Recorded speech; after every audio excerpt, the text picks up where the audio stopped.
சொல்லுங்க. Hello hello வணக்கம். Hello யாரு? வணக்கம் சார். வணக்கம். சாருங்களா? ஆமா சார். சார் நான் மலேசியால இருந்து தினேஷ் பேசுறேன். சொல்லுங்க தினேஷ். ஒருதலை காதல் எப்ப சார் வரும்? ஒருதலை காதல் இப்ப வந்து அக்டோபர் மாதம் 3ஆம் தேதி என்னோட பிறந்தநாளை விட்டு அதோடைய தொடக்க விழா நடத்திட்டு அக்டோபர் மாதம் 14ஆம் தேதியிலிருந்து படப்பிடிப்பு ஆரம்பிக்கிறேன் சார். இத்தனை கதாநாயகி தேர்வுக்காக தான் இப்ப கூட கடந்த வாரம் கூட மும்பை சென்றிருந்தேன். இப்ப கதாநாயகி தேர்வு பண்ணிட்டேன் சார். ஒரு கதாநாயகி தேர்வு பண்ணிட்டேன். இன்னொரு அதுல இந்த படத்துல 2 கதாநாயகி. ஒரு கதாநாயகி கொஞ்சம் ஒரு மென்மைன்னு சொல்ல போனா ஒரு படித்த பெண், ரொம்ப அழகான ஒரு பெண்ணு. இன்னொரு கதாநாயகி வந்து நல்ல டான்ஸ். இந்த படம் வந்து ஒரு குத்தாட்டக்காரனுடைய கிராமத்து பகுதியில் இருக்கக்கூடிய ஒரு முரட்டுத்தனமான ஒரு இசைக்கலைஞன், ஒரு குத்தாட்டக்காரன், ஒரு தெம்பாங்கு பாடி தெரியக்கூடிய ஒருத்தனை பத்தி ஒரு கதை. அதுல வந்து என்னோட அந்த குத்தாட்டத்தை ஆடி எனக்கு சரிசமா குத்தாட்டம் போடக்கூடிய ஒரு கதாநாயகியாக இதுல வந்து இன்னொரு கதாநாயகியா உங்களுக்கு தெரிந்த முகம்தான், அறிந்த முகம்தான் ஒரு அந்த பெண்ணையும் செலக்ட் பண்ணிருக்கேன். விரைவிலே ஆமாமா. நீங்க ரொம்ப ஸ்லிம் ஆயிட்டீங்க சார் இப்ப இந்த படத்துக்கு. இப்ப அடுத்த மாசம் படப்பிடிப்பு 14ஆம் தேதி நடக்குள்ள அடுத்த நீங்க எதுல பாத்தீங்கன்னா இன்னும் ஸ்லிம் ஆயிடுவோம் சார். ஃபுல்லா அப்டவுன் ஃபுல்லா குறைச்சிட்டேன். இன்னும் அதை ஒர்க் அவுட் பண்ணிட்டு இருக்கேன் சார். அதனால வந்து 2 கதாநாயகி தீர்மானம் பண்ணிட்டு அதனால அடுத்த மாசம் படப்பிடிப்பு சார். இப்ப அடுத்த நவம்பர் மாதம் கொஞ்சம் நவம்பர் டிசம்பர்ல அக்டோபர் 14ல இருந்து படப்பிடிப்பு ஆரம்பிக்கிறேன். தீபாவளி வரைக்கும் போறேன். தீபாவளி முடிஞ்சோன்னு வெளிநாட்டு படப்பிடிப்பு கொஞ்சம் சீஷல்ஸ்ல ஷூட்டிங் இருக்கு. அதுக்காக தான் இன்றைய இரவு வந்து சீஷல்ஸுக்கு போயிட்டு இருக்கேன். நீங்க இனி ஒவ்வொரு வருஷமும் ஒரு படமாவது ரிலீஸ் பண்ணணும் சார். இனிமேலுக்கு தான் சார் என்னால அது முடியும். அதுக்காக வந்து நான் வந்து இப்ப வந்து SI2K கேமரா, அந்த PS டெக்னிக் ஸ்லிம்டாக் மில்லியன்ல யூஸ் பண்ணாங்களே PS டெக்னிக்ஸ். வீராசாமி டைம்லயும் உங்களோட இன்டர்வியூ ஒன்று பார்த்தேன். அதுலயே நீங்க சொல்லியிருந்தீங்க வருஷத்துக்கு 3 படம் பண்ண போறேன்னு. இல்ல அது பண்றதுக்காக கேமரா எல்லா செட்டப்பும் வாங்கி எல்லாம் ரெடி பண்ணேன். அதுக்கப்புறம் இன்னைக்கு தமிழ் சினிமா பாத்தீங்கன்னா இன்றைக்கு ஒண்ணு முதலமைச்சர் குடும்பமா இருந்தா தான் படம் எடுக்க முடியும் போல இருக்கு, இல்ல மந்திரியா இருந்தா தான் டிஸ்ட்ரிபியூட்டரா இருக்க முடியும் போல இருக்கு. அப்படி ஒரு சூழ்நிலை இன்னைக்கு ஒரு படத்துறையில குறிப்பிட்ட சிலர் மட்டும் இன்றைக்கு ஆதிக்கம் செலுத்தி கொண்டிருக்கிறார்கள். இதெல்லாம் மீறி படம் எடுத்தாகணும் சார். ஆனா சார் நீங்க பாருங்க, இப்ப இந்த கேளுங்க சொல்லப்படும் நிகழ்ச்சியில உங்ககிட்ட எல்லாருமே எடுத்து ஒருதலை காதல் பத்தி கேட்கிறாங்க. இதை பார்த்தா எந்திரனை விட உங்க படத்துக்கு ரொம்ப எதிர்பார்ப்பு இருக்கிற மாதிரி இருக்கு சார். எதிர்பார்ப்பு வருது. ஆமா சார். இப்போ ஒரு ஆஃப்ரோ மியூசிக் கொடுக்குறேன்னு சொன்னா ஆப்பிரிக்கால இருந்து கூட இந்த மியூசிக் நோட்லாம் நாங்க பாக்குறோம், யூடியூப்ல பார்த்தோம், நல்லா இருக்குன்னு பாராட்டுறாங்க. அதனால வந்து எதிர்பார்ப்புகள் வந்து வளர்ந்துட்டு இருக்கு சார். இப்ப ஒன்றும் இல்ல, இந்த சவுத் இந்தியன் மியூசிஷியன் யூனியன்ல வந்து ஒரு ஃபங்க்ஷன் நடத்தினாங்க.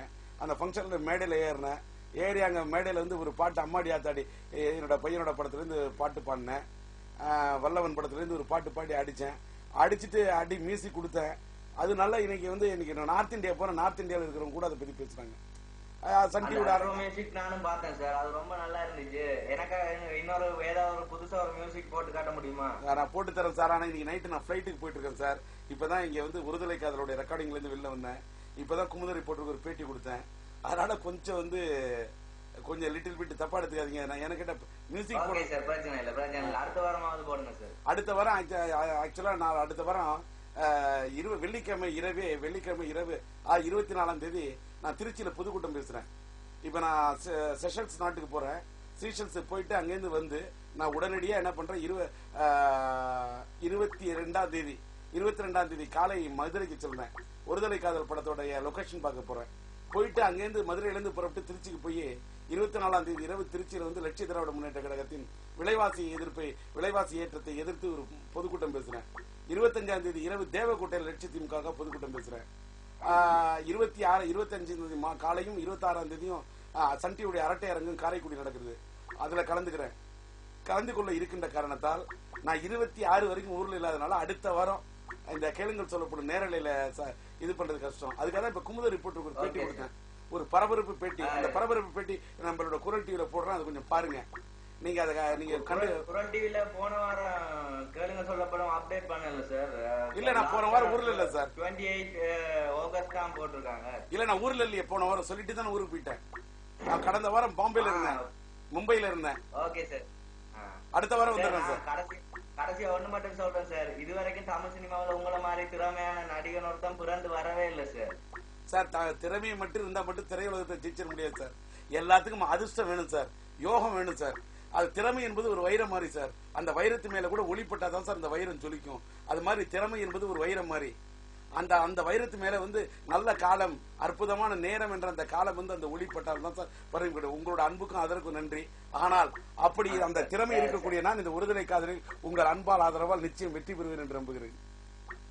ஒரு ரிக்வெஸ்ட் சார், நீங்க சிம்பு சார் கூட சேர்ந்து ஒரு படத்துல நடிக்கணும் சார். இறைவன் அந்த வாய்ப்பை எனக்கு கொடுத்தால் நிச்சயமாக இது பண்றேன். முதல்ல நான் ஒருதலை காதல்ல நான் யாருங்கிறத முதல்ல ப்ரூவ் பண்றேன் சார். திரும்ப அந்த 1900 ஒரு ஒருதலை ராகம், 2010 ஒரு ஒருதலை காதல், 30 ஆண்டு காலமாக திரையுலகில் வரலாறு பதித்த நான் ஒரு புதிய வரலாறை முத்திரையை பதிக்க முயற்சிக்கிறேன். உங்கள் அன்புக்கு நன்றி. நீங்க மேன்மேலும் வளரணும் சார். ரொம்ப நன்றி சார். உங்க பேர் என்ன சொன்னீங்க? தினேஷ், மலேசியால. தினேஷா? மலேசியால கூட இந்த படம் ரிலீஸ் பண்றதுக்கு முயற்சி பண்றேன். நீங்க எல்லாம் உங்க நண்பர்கள் உங்களோட ஆதரவு இந்த தமிழனுக்கு என்றைக்கும் வேண்டும் சார். நிறைய பேர் இருக்காங்க சார், என்னோட நண்பர்கள் எல்லாம் உங்களோட ரசிகர்கள். நன்றி சார். நன்றி Dinesh. Okay sir. Okay, thank you.